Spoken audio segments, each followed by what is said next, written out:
Salut à toutes et à tous.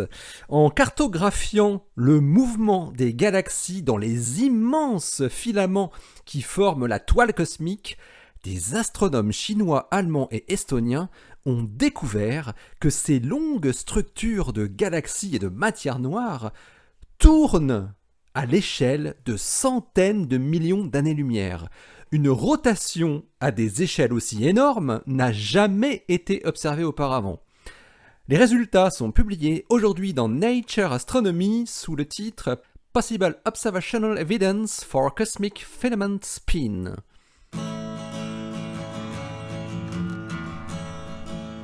Astronomie, astrophysique, cosmologie, astroparticules. Ça se passe là-haut, par Eric Simon. Les filaments cosmiques sont d'énormes ponts de galaxies et de matière noire qui relient les amas de galaxies entre eux. Ils canalisent les galaxies vers les grands amas qui se trouvent à leurs extrémités.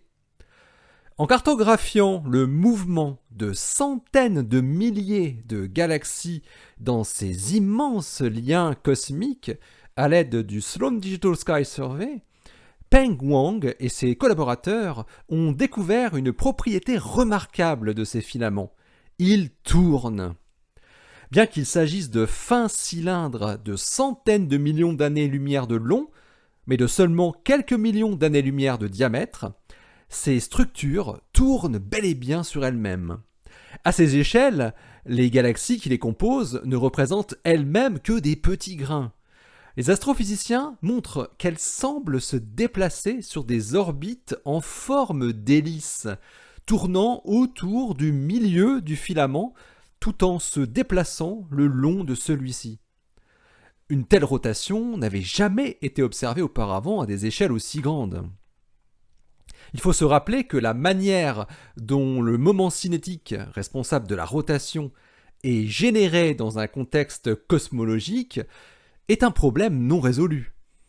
Dans le modèle standard de formation des structures, les petites surdensités qui sont présentes dans l'univers primordial se développent par instabilité gravitationnelle, la matière passant des régions sous-denses aux régions surdenses. Un tel flux de potentiel est irrotationnel ou sans courbure, c'est-à-dire qu'il n'y a pas de rotation primordiale dans l'univers primitif. Toute rotation doit donc être générée au fur et à mesure de la formation des structures.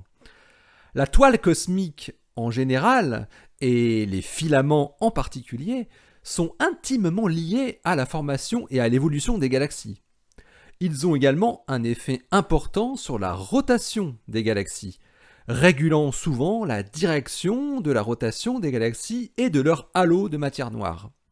Mais on ne sait pas si le modèle actuel de la formation des structures permet de prédire que les filaments eux-mêmes, en tant qu'objets quasi linéaires, devraient tourner.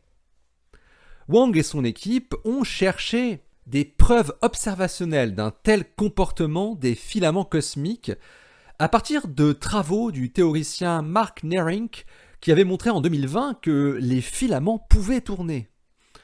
Pour arriver à leur conclusion, les astrophysiciens ont segmenté la distribution des galaxies du SDSS en filaments, approximés par des cylindres. Au sein d'un cylindre, les galaxies ont été divisées en deux régions, de part et d'autre de l'épine dorsale du filament, vue en projection. Les chercheurs ont ensuite mesuré soigneusement le décalage vers le rouge des deux sous-populations de galaxies au sein d'un cylindre, ce qui donne leur vitesse relative orthogonalement à l'axe du filament. Et ils ont regardé ce que cela donne pour les milliers de filaments cylindres de leur vaste échantillon. Ces filaments cosmiques sont donc les plus grandes structures connues à ce jour qui sont munies d'un moment cinétique, donc une rotation. Et c'est une preuve inédite que du moment cinétique peut être généré à des échelles de plusieurs centaines de millions d'années-lumière. Peng Wang et ses collaborateurs montrent également que l'intensité du signal de rotation dépend directement de l'angle d'observation et de l'état dynamique du filament. La rotation du filament est plus clairement détectée lorsqu'il est observé de face. De plus, plus les halos qui se trouvent à chaque extrémité des filaments sont massifs, plus la rotation est détectée. Cette corrélation pourrait donner une indication sur le mécanisme qui est à l'origine de la rotation, selon les astrophysiciens. Les questions que se posent maintenant les chercheurs, c'est d'une part, existe-t-il une corrélation entre la rotation des filaments et celle des amas qu'ils relient ? Et d'autre part, à quel stade de la formation de la structure les filaments se sont-ils mis à tourner ? Et aussi, comment cela affecte-t-il les galaxies qui les composent ? Alors selon le modèle de formation des grandes structures développé par Zeldovich, le mouvement des galaxies est accompagné de flux de matière à plus grande échelle. Les flux de masse sont transportés de manière hiérarchique. Dans un premier temps, la matière s'effondre le long de l'axe principal de compression pour former de grands murs cosmiques. La matière s'écoule ensuite dans le plan de la paroi le long de la direction de l'axe intermédiaire de compression pour former des filaments.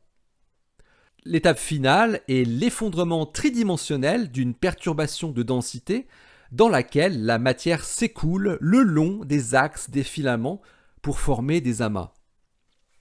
Alors dans le cadre d'un tel modèle de flux de masse, on peut s'attendre à ce que la rotation des filaments se forme au deuxième stade, à partir de la compression le long de l'axe intermédiaire de compression.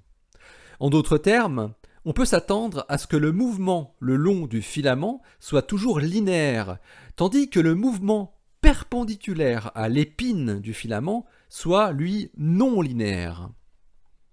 Le régime dit quasi-linéaire décrit des échelles qui sont en jeu ici, où l'approximation linéaire, c'est-à-dire un écoulement laminaire, n'est plus en mesure de décrire complètement la dynamique des grandes structures, mais où le système n'est pas encore complètement non linéaire. De plus, l'étude des distributions spatiales des petites galaxies qui peuplent les régions qui sont situées entre les grandes galaxies a montré dans le passé qu'elles sont accrétées selon un double processus. D'abord sur le filament, qui relie les deux grands halos, puis ensuite le long de la ligne reliant les halos. En d'autres termes, les galaxies sont d'abord accrétées à partir d'une direction perpendiculaire à l'épine du filament, puis ensuite le long de l'épine. En supposant que les filaments puissent être approximés par un potentiel cylindrique, un tel flux donnerait naturellement lieu à une rotation autour de l'axe du filament, suivie d'une accrétion hélicoïdale, selon les chercheurs. Le moment cinétique des filaments serait dans ce cas généré naturellement par les galaxies qui s'effondrent le long du potentiel gravitationnel du filament. Ces observations inédites viennent ainsi conforter un modèle théorique récent et ensemble, ils montrent que de la rotation peut être générée à des échelles sans précédent, les plus grandes que nous connaissons, de l'ordre de plusieurs centaines de millions d'années-lumière. Je sais pas vous, mais moi, ça me fait tourner la tête, cette histoire. L'article de Peng Wang et ses collaborateurs est paru aujourd'hui dans Nature Astronomy, le 14 juin 2021, donc. Et voilà, d'ici la prochaine, donc portez-vous bien, restez bien les yeux vers le ciel et restez bien les pieds sur terre. Ça tourne, ça tourne, ça tourne.